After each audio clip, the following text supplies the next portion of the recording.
Saturday. Christmas comes early. Unbelievable! Welcome to this incredible scene. Bills. To the end zone! Chargers. It's a touchdown! An exclusive NFL game. That's fantastic! Live in primetime. Wow! Only on Peacock. With a Christmas gift to their fans. They're having some fun now. Bills versus Chargers. Saturday, 7:30 Eastern. Exclusively on Peacock. Reboot your credit card with Apple Card, the credit card created by Apple. It gives you unlimited daily cash back that you can now choose to grow in a high-yield savings account that's built right into the Wallet app. Apply for Apple Card now in the Wallet app on iPhone and start growing your daily cash with savings today. Apple Card subject to credit approval. Savings is available to Apple Card owners subject to eligibility requirements. Savings accounts provided by Goldman Sachs Bank USA. Member FDIC. Terms apply. Introducing Royal Caribbean's newest ship, Icon of the Seas, the ultimate family vacation. The ultimate 6 slides, 8 neighborhoods, 0 compromise vacation. The ultimate never done that, can't wait to do it vacation. The ultimate chillin' by a different pool every day of the week vacation. This is the Icon of Vacations. Icon of the Seas, arriving in 2024. Book today. Come seek the Royal Caribbean. Ships Registry, Bahamas.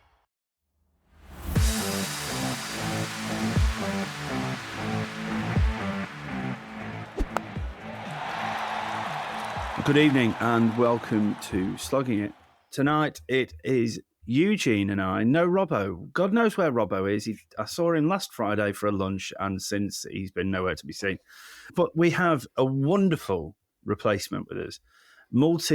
Former international cricketer, king of the Red Rose, South African by heart, but now torn somewhere between the Northwest and the Southeast. We welcome Dane Vilas to the podcast. Thanks so much for your time, Dane. Cheers, guys. Thank you for having me on board. Always good to talk cricket, and I'm looking forward to this. So, Dave, we normally start with your cricketing background and a little bit about yourself. So, where did your cricketing roots start? I know a little bit about you in terms of our friendship that we have with that mutual friends in Ross Kaywood and Matt Kaywood, and we'll get onto them a little bit later. But where did cricket for you all start, and what brought you to the UK? Well, I mean, cricket started obviously back home in South Africa. I grew up with cricket in my blood. My family have always been part of cricket, and I just loved it ever since. I was very fortunate that I got the opportunity to live and play in South Africa and do all those type of things. We've got lots of outdoor stuff, so just go play there. I went to a very, very prominent cricket school in South Africa called King Edward VII. Went there in primary school and finished in high school. And then obviously just the love of the game grew from that, playing through there, playing with my brothers in the back garden, I would say slogging them a bit as well, which was always nice. But I had 2 brothers, so obviously we were playing sort of every day in and around. And then, like I said, at school and club cricket, Old Edwardians, which was a great club at the time. And then you mentioned our mutual mates like Ross and Matt. That's where I sort of met the guys, like them, who have been part of my life for ages. So, I've been playing cricket, and then been lucky enough to travel all around South Africa, all around the world, and ended up here in England, where I've sort of, toward the back end of my career, finishing up, and love sort of every minute of it so far. So it's been a long and great journey. 17 years as a professional and countless many years playing cricket just for social and still friends and with all my mates. There's a big South African contingent in London, so I spent a long time in London, and hence how I know Eugene.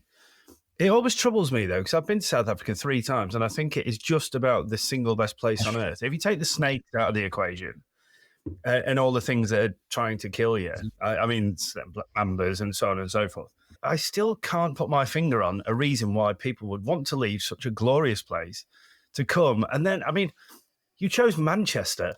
It is possibly the most rain-sodden place in the Northern Hemisphere. Yeah, I know. I mean, obviously, South Africa, we love it. Going back there in December for a holiday, it's always nice to go back and see friends and family and stuff. But like you're right, we've got so many people who come over here and live and work and play here in England. It's obviously a great place. For me, it was about, just trying to emulate and follow some of my heroes who I grew up watching, being coached by and playing with, to say, if you're playing domestic cricket back home in South Africa and even international cricket, obviously Southern Hemisphere, to come up north and to play county cricket was always a dream of mine, to come and do that, to try and play. So I definitely was looking to play county cricket for as long period as I did, and I was very fortunate that I've had 7 years playing now. So that's been amazing.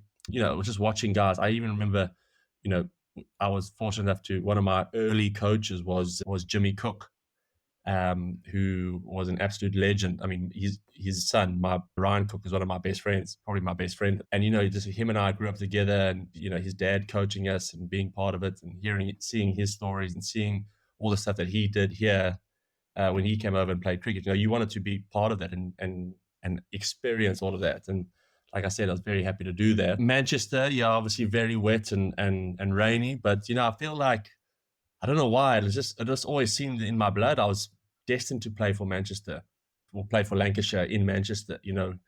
Everybody in South Africa, you hear about Man United and Liverpool and all of those places. I mean, that's so close to Manchester. We grew up, and I was coming up through that era where listening to Oasis, when they were sort of Oasis versus Blur, sort of went on the Oasis side, and just listening to that. So it just seemed strange and right, and I was very lucky when I got a call from the guys at Lancs to come and play and have the opportunity to come play. So I feel like I was always destined to play up in Lancs, and Manchester sort of chose me, and I was very excited when I got that opportunity to come play. So loved it and loved every minute of it. So you mentioned about, being a South African, the wickets are very flat. And I mean, I've got my office desk in front of me, and having been to Newlands and what have you, that's what it looks like, an absolute shirt front from 60, 70 yards away in the party stand. Is it the challenge of wanting to play in English conditions that, as a professional cricketer, you feel is something that's really going to enhance your game? Yeah, I think, saying the wickets are flat, I mean, sometimes, some of the opening batsmen, they'll argue that they're not as much as well. I think it's one of the hardest places in the world to open the batting is in South Africa as well. So, yeah, it's just different conditions. I mean, obviously we grow up, we play a lot of the back foot, we play on bouncy wickets, we play on fast-paced wickets. Things happen a lot there, but it's just different coming out in different conditions. Coming out to play with a different ball. We play with a Kookaburra ball back home in South Africa. Coming here, playing with the Duke's ball, adapting your game to play in these conditions when it's so different from one day to the next. Playing in April versus playing in July, and then playing at the back end of September. It can change so much, more than probably any place in the world, really. You get those different variances.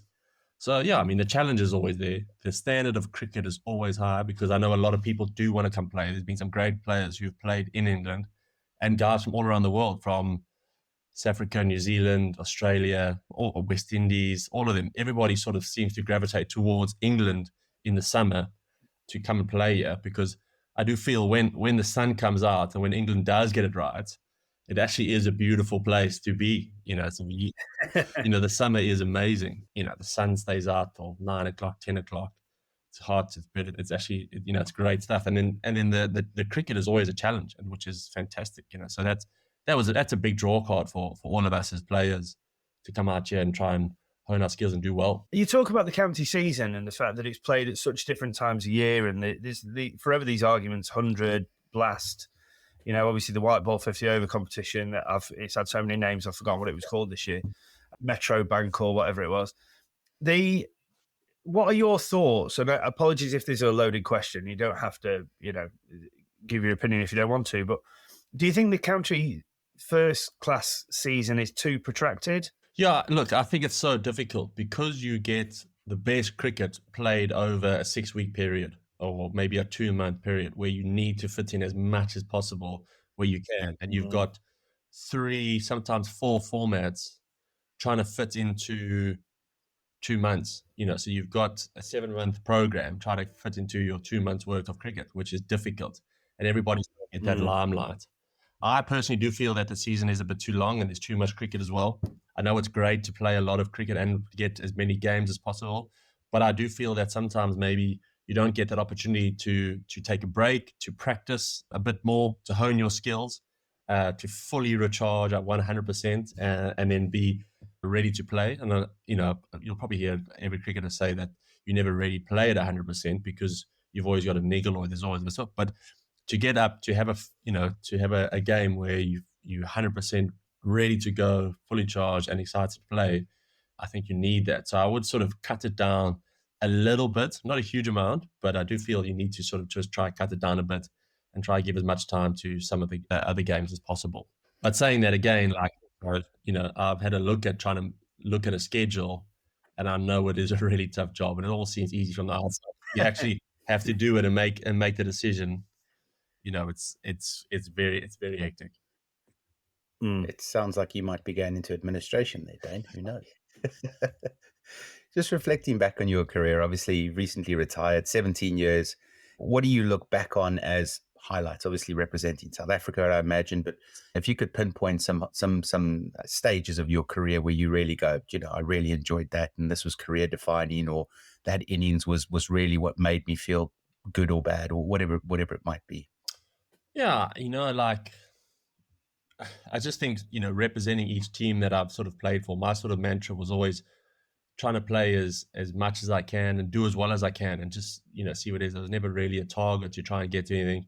I always sort of grew up, trying to play, like I said, see as far as I could get. I never believed that I'd be good enough to play for South Africa or make it to internationals, because I saw some of the heroes that I had watched and, grew up with, watching them, say that, geez, these guys are actually serious, and see how they go. So I think just every single time I sort of ticked off a little milestone, which was really, made me really proud, just getting my first cap to play at the Wanderers, and then playing for the Lions.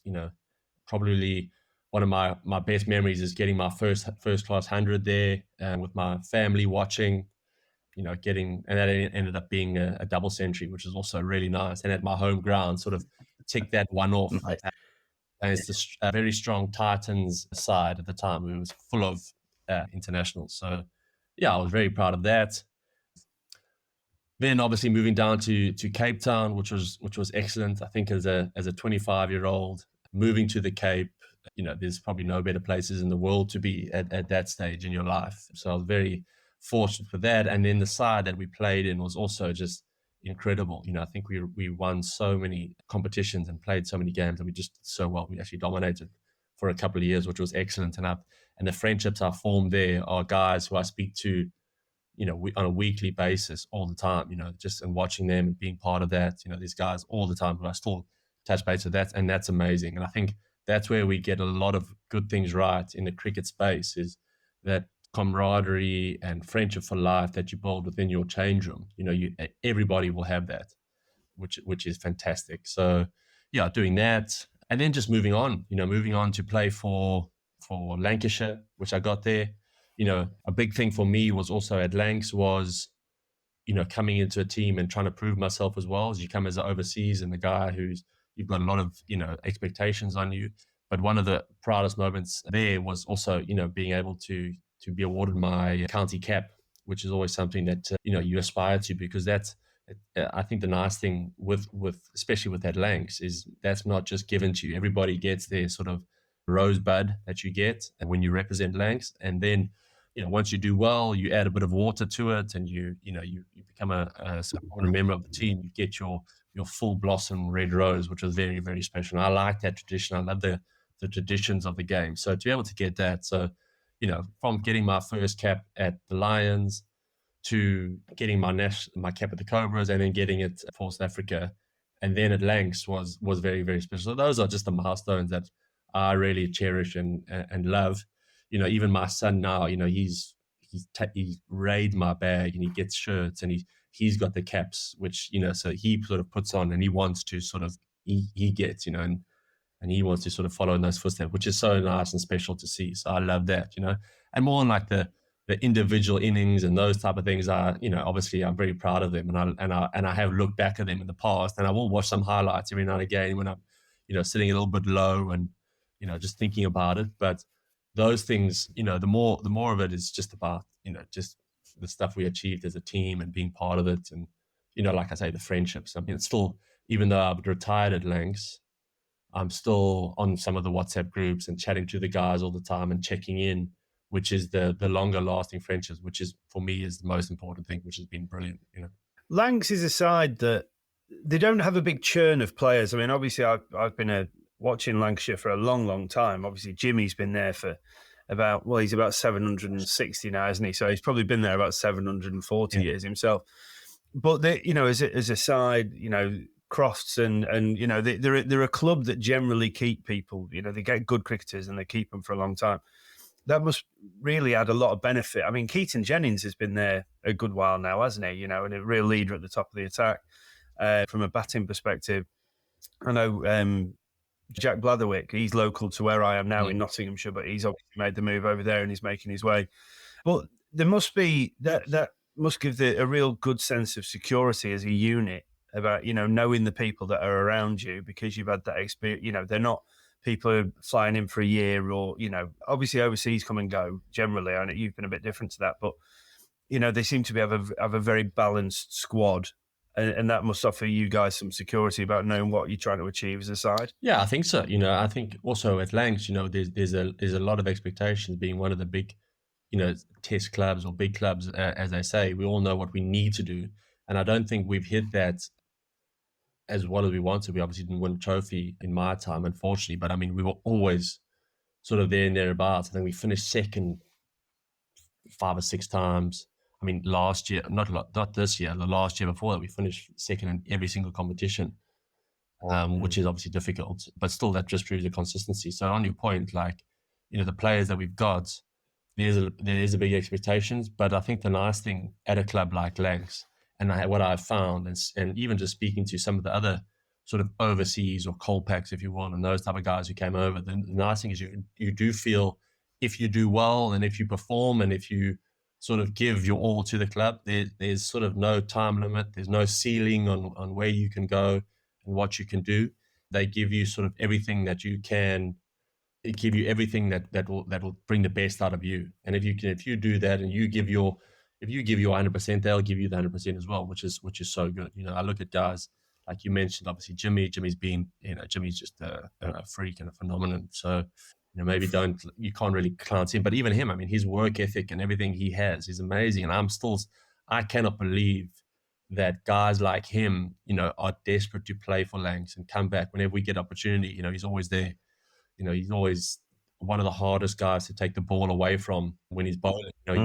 He could be bowling to, no disrespect to anyone, but, down, a lower level game compared to him. He's got a test match at Laws in 2 weeks' time. And yeah, he's bowling for us, trying to get wickets in just a normal county game. And he's desperate to take this pole. So him, and then that inspires guys like Tom Bailey, who's been at the club forever.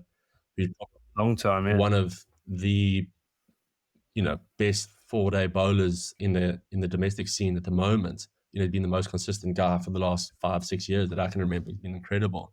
So him and Stephen Croft, and then there's just even the guys who are coming through is really good. So like you're right, we don't churn out a huge amount of players in the rotation, but you know what's expected of you. But if you give your all 100%, they will give it back to you in tenfold. It's interesting you mentioned that. I mean, it sounds like it's a phenomenal squad and team ethos at Lancs, but how does one get invited to become captain then? Obviously, you've had the privilege of doing it, so how does that happen? Maybe they were just really desperate at the time. There was no leaders who were up over the plate, so doubtful. No, I think, it just shows, what it is at the place. Obviously, as a foreigner coming into a place with such high traditions and values and everything, it is really special, and I'm very proud of that. I think, but I think it just goes on my point, if you come in and you show your worth and what you want to do, and you're desperate to do well for the team and the club, and there's no hidden agendas or anything like that. I think they will give you that opportunity to perform, and they will trust you with that, which is really good. I think the coaching staff at the time when I was there with Glenn Chappell and Mark Chilton, who's now the director of cricket, they put a lot of work into this. And Paul Allett, who was there as the director of cricket when I was there as well, I had lots of good conversations with him, and he was excellent at helping me through my path, then, and to give me that opportunity was a real privilege. So I'm not sure how I flunked that and how I did it, but I was very proud that I was able to do that, and I felt a duty of care with it as well. So because I think the club had given me so much.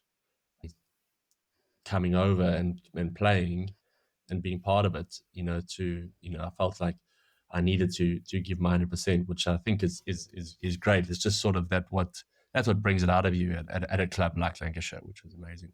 I've often been referred to, normally by Eugene and Simon, actually, amongst others, as a poor man's Ian Austin. Awesome. Now, Ian Austin was way before your time at Lancashire. But I'll give you a bit of an idea. I mean, you can only see down to my shoulders here, but I'll give you an idea of how I go about my cricket and perhaps my body shape as well. But the one thing that I am really interested in, because obviously you're known as a batsman keeper generally, was it when you were captain that you managed to bowl 13 overs in first-class cricket?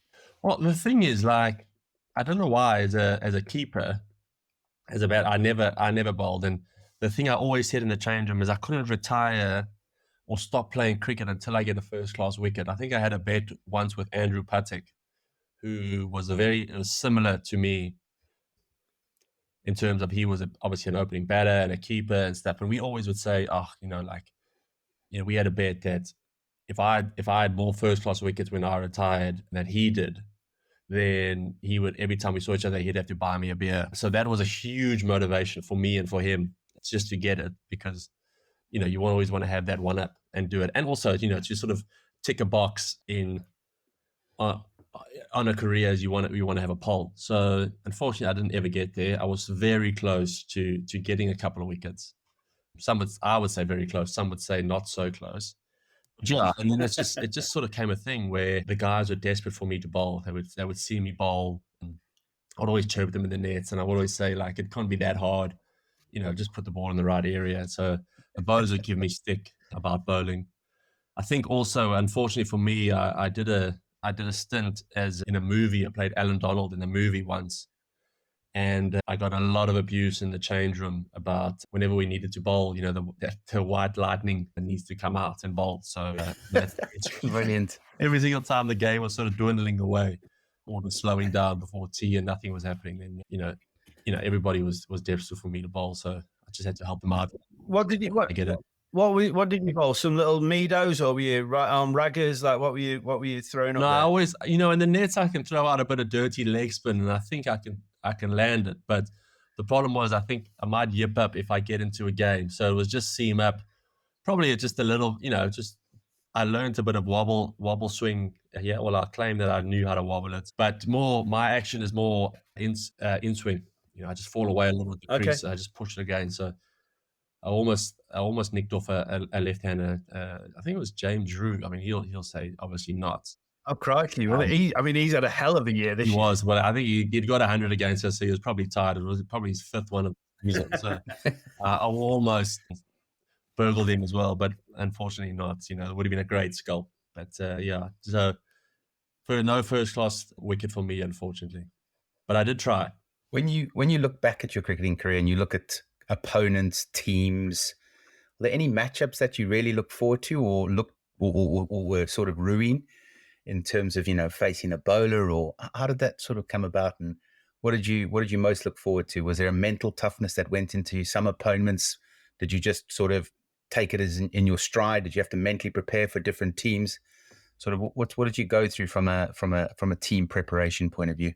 No, not really. I don't think there's anyone that you didn't rule or you didn't want to end it like that. But there's obviously games that you were playing that you had to be.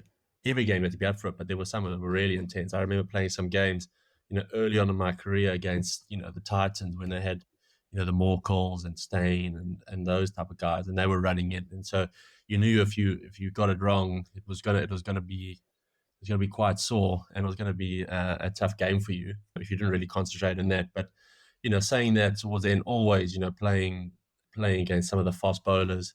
I remember one game we played, we had Mashant and Hardus for Leuven, and they were steaming in on a quick Benoni wicket. So again, those are also really difficult. But I loved it, like those type of games. I love those type of games. But more so towards the back end of my career now, playing at Lancs, I think the Roses games were incredible. Every single one, not just the T20s, which get all the hype and all of that, but those T20 games are sold out, and those are probably one of the biggest domestic games around. We always say those are sort of our World Cups, So playing in those and playing with the pressure and the fans and everything that goes on was really incredible. And everybody seemed to play well in those games. But all the Roses clashes, the T20s, the one days, and the 4-day stuff was always like very hectic. So I really enjoyed those and playing against those type of guys. And it always felt a bit more niggly when you're playing against the Yorkshire boys, which was, I mean, they're also good lads. I mean, I'll say that now,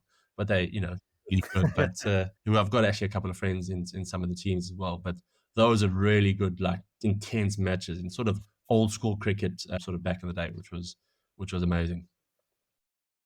This episode is brought to you by Google Pixel, the official fan phone of the NBA and WNBA. The new Pixel 8 and Pixel 8 Pro are built different. How? Take the Audio Magic Eraser tool that helps block out distracting crowd noise so your play-by-play commentary sounds crystal clear. The only phone engineered by Google brings out the audio you care about so your videos sound as crisp as they look. Learn more at googlestore.com/Pixel NBA. Audio Magic Eraser requires Google Photos app. May not work on all audio elements. This episode is brought to you by Columbia Sportswear. It's snowing again, and that wind chill is killer. But you're not worried about that because you shop the Omni Heat Infinity Collection. It's warmth perfected with tiny gold dots that reflect your body heat inside and protect you from the cold outside. No snow or chilly temps can stop you now. Go out anyway. Shop the Omni Heat Infinity Collection now at Columbia.com/infinity. Treat your party host with a Hy-Vee party tray. From meat, cheese, and charcuterie boards to shrimp and seafood trays and everything in between, Hy-Vee has the perfect signature platter to make your event extra special. And make sure to check out the chicken wing trays if you want a real crowd pleaser. Shop in-store or online at hi-v.com. That's hi-v.com. There've been some cracking Roses matches as well in the last few years. Some of the T20 games, and as you say, it's it's something I still very much keep my eye on. I imagine I don't know if you know David so well from back home, maybe, but obviously he's now at Yorkshire and doing pretty well and playing for England. Is he one of those guys that you would naturally gravitate towards, for a beer after the game? I don't know David from back home, but I do obviously know of him and stuff. And whenever we see each other, we always chat and catch up. We're not really allowed to have a beer with the Yorkshire boys too much. Right. Only kidding. But no, it was fine. You just naturally tack to the South Africans and you sort of get a little bit of chat and here and there and just see how they're going, which is great. But yeah, all in all, it's normal. It's one of the strange things for me, actually, phenomenal, was when I played in the 100 for the Northern Superchargers and saw most of the Yorkshire boys and half of their team were in there. So seeing them in a different light and a different perspective, which is also really good. Obviously, there's not many bad people in cricket, bad guys. I mean, I think there are a few who get in, but none of the guys with any longevity in the game who stick around, because they just get kicked out anyways. Just the people in that type of guys just get kicked out. So they're all good guys, and just being able to be part of them and see Leeds and Yorkshire from a different perspective was also pretty cool. When you talk about, Dale Steyn, one of the greatest fast bowlers of all time, and Hardisfield Johan, and these guys bowled extreme pace. So something that crank it up to 85. Like when I was at Wimbledon, we had some lads who could let go of it, and I just used to get battered. Like I could handle myself with the bat, but I just used to get hit. And I could never quite mentally prepare myself or my eyes wouldn't catch up with it, or my reactions weren't quite quick enough. Like, what is it about, that extreme, probably, I guess from 85 to 90 is a big old jump. What is it? Is it a mental focus? Is it just the case that you have to practice so hard about it? Like, what is the difference between kind of that top amateur who can probably top out at somewhere between 83 to 85 miles an hour and still cope, to you guys facing on a regular basis, kind of, that 87 to 90 mile an hour plus bracket? Well, I think, fortunately for me, it does help that I grew up at in Joburg and at the Wanderers. So everything we faced was short. All the fast bowlers who came through there were pretty quick and stuff as well. So I didn't mind the short ball, and I didn't like it. I like it. One of my best shots was probably a pull shot or a hook shot. So I loved it. And it was just something that you just had to do and grew up with it. So that sort of helped a lot. But I think towards your question, I think it's just more of a mindset, just the attitude thing. Every batter, when they put you see now, even in this Ashes series, when they put the field back and the guys are coming around the wicket, they're bowling bounces. No batter loves it. There's not one guy who will say, yeah, give it to me. That's fine. Probably unless you Ricky Ponting or AB de Villiers, you would say, yeah, okay, well, that's actually quite nice. I don't mind that, because they'll say that to pretty much any ball. But, no batter would say, sign me up for that. I love it. But it's more just the attitude and the mindset thing. If someone is quick and, bouncy, you fired up for it and you're ready for it. And if you can get on top and play a nice pull shot, there's probably no better feeling in the world than doing that. So when you in that zone and you focus and you're ready for it, then you're 100%. But also, it's got that sort of risk reward factor in the back of your mind, which for me got me going a bit and got me fired up, which was, yes, I feel comfortable playing the short ball. And if he does drop a short, I'm not at the end of the world. But I do know that if I do get it wrong here, I'm going to be in a bit of trouble, because it's going to hurt. And sometimes more than would be expected. So yeah, you got to that fear factor and that risk reward, which gets you going, which is for me like an amazing part, and great to be in the battle like that. How much have things changed in the 17 years you've been in cricket? I mean, when you started 17 years ago, was there a psychologist? Like now, I would imagine in most of the changing rooms that you walk into, there's somebody that assists you with this mental preparation. What was it like 17 years ago? I mean, obviously things have changed massively. I'm just interested to hear your opinion. Yeah, I think that they have changed a lot. I mean, obviously the access to information and the access to people has changed quite a lot. Obviously, all the analysis we do on all the players stuff, we did do that a little bit back, but not obviously as to the detail that you get now. I mean, the coaching staff that you get, I remember playing in South Africa that we only had one coach and an assistant. We were quite lucky. Maybe, did we have a physio? Yeah, we had a physio, but it was a part-time physio who was there. At Lancs we have everything. I think it's a bit of an anomaly as well that sometimes we got all the coaching staff. We got 2 physios, we got strength and conditioning coaches. So all of that stuff has become a lot. I mean, it's not more professional, but it's the access and the money there. They give you everything as well, which is great. But for me, the biggest change in playing has probably the mindset of the players. I remember, when even just some of the scores that guys are getting now and what we did. I remember watching games, or maybe even being part of games like at 50 overs, where if you got to 300, then it was basically game done. There was no chance the team was going to score. I get that. I think it was probably once or twice that someone had chased 300. Now it's like, you've got to get 300 otherwise you might as well pack your bags and you go home, because it's basically a guaranteed win for the chasing team. Yeah. But even just different like shots. I mean, the younger guys who are coming through now and who are playing, their mindset is just so different. They don't fear sort of any boundaries. They don't fear anyone standing on the boundary or anything that's going. They see a shot and they execute it in their head all the time. I know we were like, when I was growing up, if there was a long on back, if you didn't hit it for 6 and you got cords, you were in so much trouble from the coach, being like, how can you take that guy? And what are you doing? That's ridiculous. Meantime, now, if you go for it, the coach almost applauds you, being like, well, for backing yourself and trying your best, but just didn't quite execute. So next time, make sure you execute it and you go through. So that different mindset and that change has probably been the biggest shift for me. And I see it now, even with my son and playing, and some of the guys who I'm watching, just the shots that they play. They'll play a scoop first ball. They'll take on the fielders. They'll do anything. Like, they don't fear. They just watch the ball. They see it. They hit it, which I think is so amazing and so free. And something that I've probably struggled with a little bit now, because when I'm batting at the other end with some of the guys and I look at them and I'm like, geez, I don't know. That's brave to take that shot on. But more often than not, they come up with it, which is excellent. So, it's so good to see it. And I think it's just going to keep getting better and better.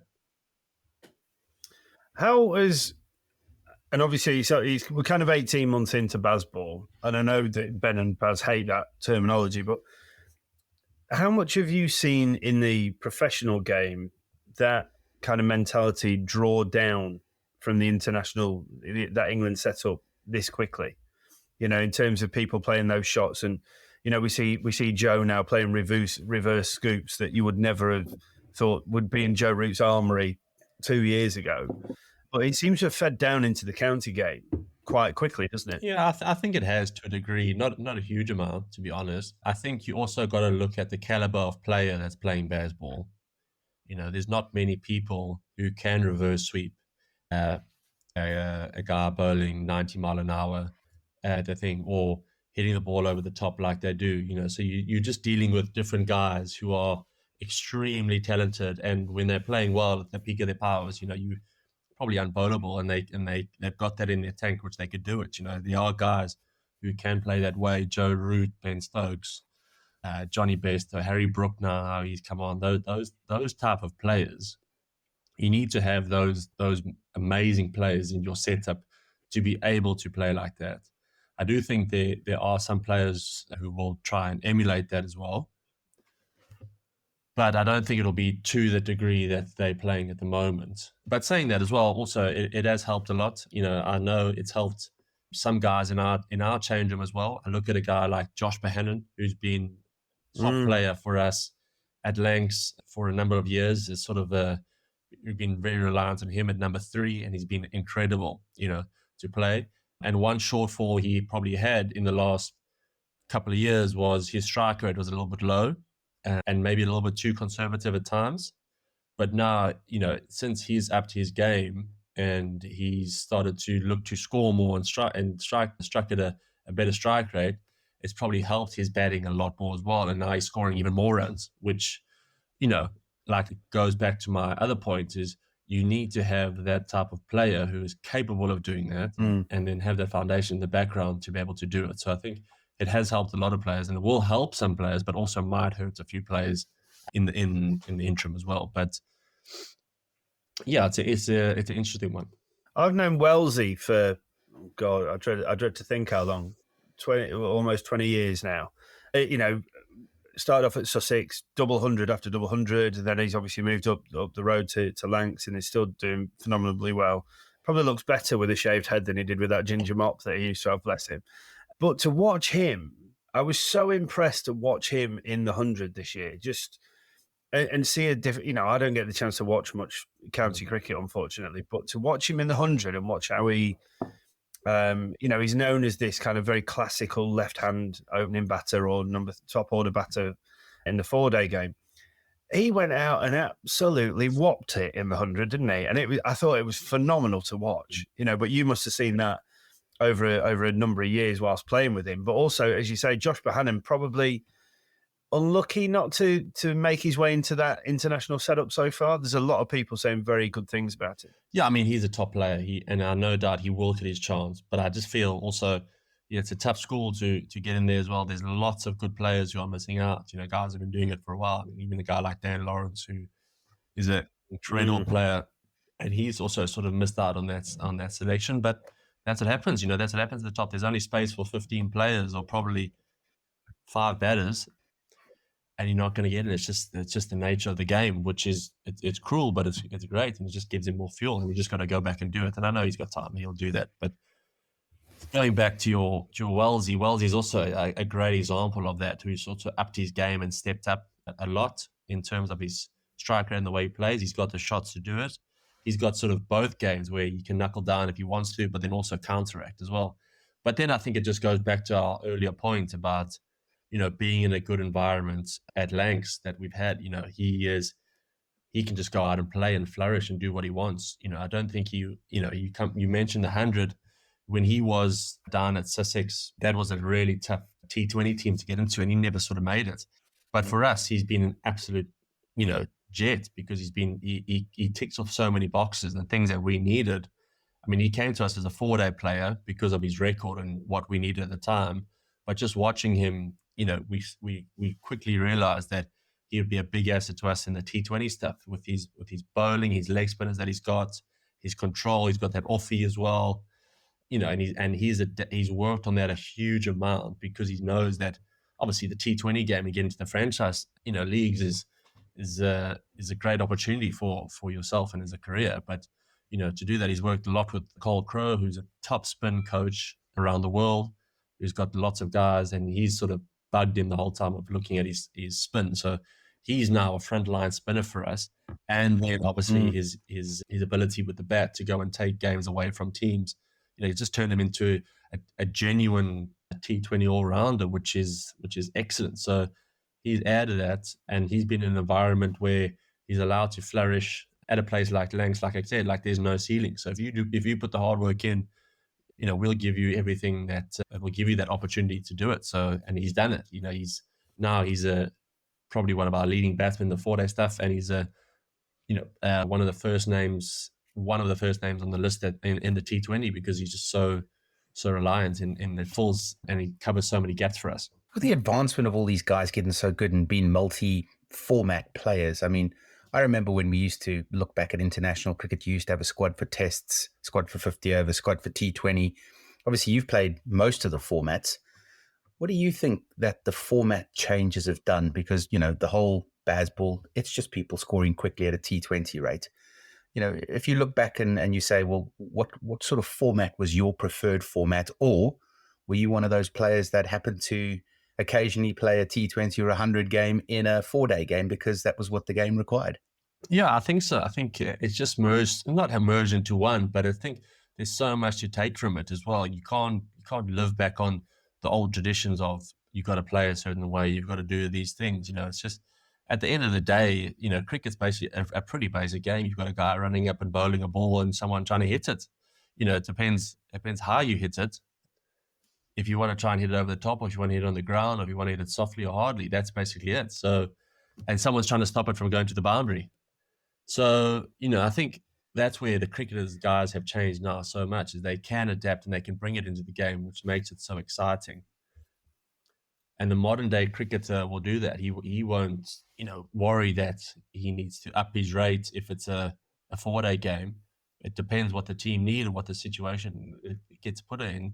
They've got that adaptability that they can do that now, which is fantastic. And it just makes for exciting cricket in all sort of formats. And even in like the 50 over stuff, you saw in the World Cup final, you needed to have a bit more traditional cricket where, the unsung hero, even though he's South African and Australian, honest, he knuckled down there, he steadied the ship a bit, he let Travis go and do his thing. But if he had gone and just went guns blazing and thought, oh, it's a 50 over, I've got to score, he could have lost his wicket. Then he would have been another pole. And then like all of a sudden, so he basically blocked it for a bit, which was arguably one of not the match winning innings, but a match winning innings for his team, annoyingly so. But so that's where cricket is so good. There's so many different facets and there's so many different angles that you can do it now. So yeah, I think it's brilliant. For me, I love playing all different types of formats. I think it was amazing. I still love chopping and changing and playing different things. Keeps it interesting, keeps it fresh, which is great. And yeah, there are times where you can play a T20 in a 4-day and a 4-day in a 1-day.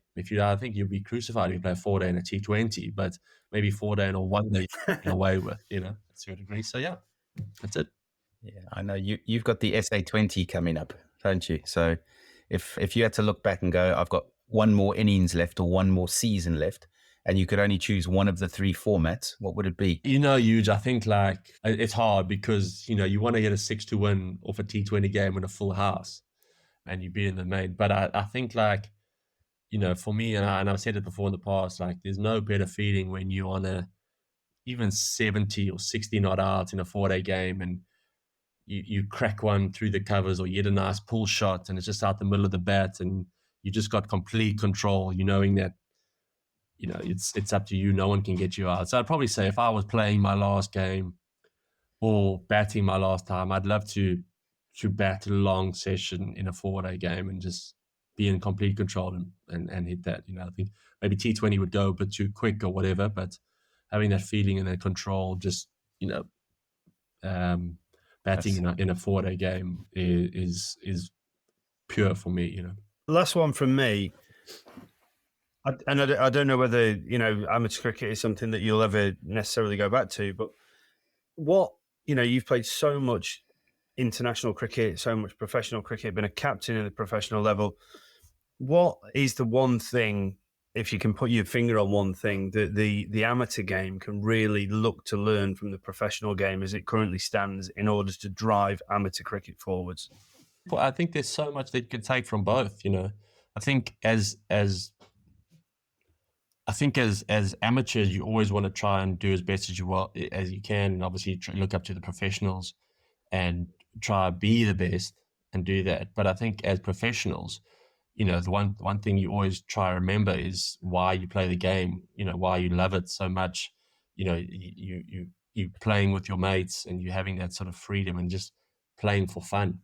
That it becomes difficult and becomes a chore when you play for money or you play for accolades and you play for that. So when you're an amateur and you're trying to get to a certain level, you try to want to be the best. You always want to win. You always want to do this. Obviously, professionals, we always want to win as well. And it's much, you always have more fun when you're winning. But, just I think you can maybe remember that the cricket is such a great game and we get so much enjoyment and stuff from it that it's always just good to enjoy the time that we have playing, because one day it'll be your last game and one day it'll be your last innings, so just remembering that is something that I will try and instill in my son, and that because I know, how much fun I had growing up and everything. Every time it was hard, and for me in the professional game, I always remember you're doing this because you love it and because, you've got so much from it. If that makes sense, hopefully. Most definitely does. This was your last year of professional cricket from an annual point of view. You've got the SA20 coming up. What's next for Dane Vilas? What are you moving to, or maybe administration, like we spoke about earlier in the podcast? No, I think I've stopped playing county cricket. I stopped playing 4-day stuff as well because I just wanted to be a little bit. It's given me so much and I loved it, but just wanted to be a bit more home with my family. Got a young family now who need me around a bit more, give opportunity to my wife who's been following me. I mean, we've been together for 17 years. So she's given up a huge amount for me and packed up houses and moved around and looked after the kids. So maybe give her the opportunity to do some stuff for her side. She works hard now in her job and, she's big into her running. So if I'm away as well, it's also very difficult for her to be able to do that. So be there. And then also just watch my kids grow up a little bit more, spend some time with them and I know I'm going to miss, even in the SA20 now, I'm going to miss my daughter's birthday, but be around for birthdays and celebrations and things like that, which will also be quite nice. So on that side, but then, just also I think it's a good opportunity to move on to a next stage of my life, hopefully do well in the SA20 and try to play on in one or two of the franchise T20s if I can. Yep. And do that, and if not, then look at doing something else. I'd like to stay in the business of sport or in the game of cricket. I'm also, quite excited about what other opportunities there are outside of life, because as sportsmen and professional players, we have to be quite disciplined and quite selfish a lot to a degree, and we're very blinkered at what we do. We very much focused on getting our job done and doing that, and you don't see the bigger picture outside of the game sometimes. So also, I think there's a big bad world out there as well, and exciting, and living in London, I think hopefully there's lots of opportunities to be involved in and see what comes, so I'm looking forward to that. It might be slightly different if you speak to me in June next year and I haven't found something that I really wanted to. I might be a bit more depressed, but for now, pretty confident and pretty happy at this stage. And I'm also very lucky, like I say, I think sometimes as players, when you come home and then your wife asks you, what are you doing here? You need to go back on tour. So Pippa seems to be very happy that I'm coming back, which is also a good sign for me as well. Brilliant. Do you golf? I do. I try golf as much as possible, right. But I must admit I'm a fair weather golfer.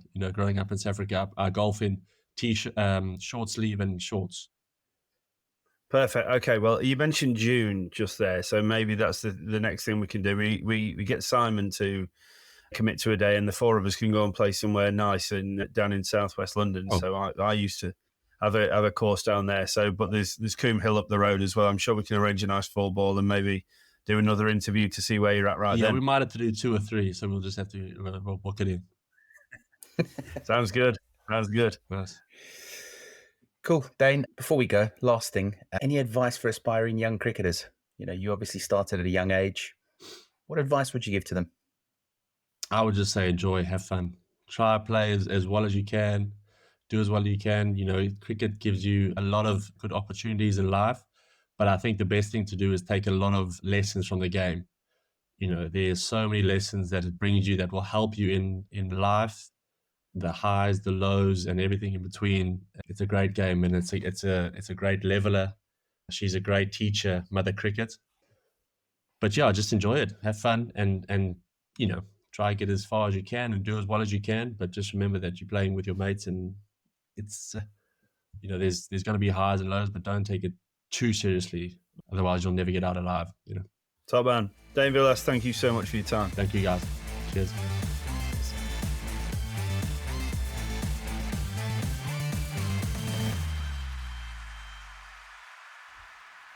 Sports Social Podcast Network.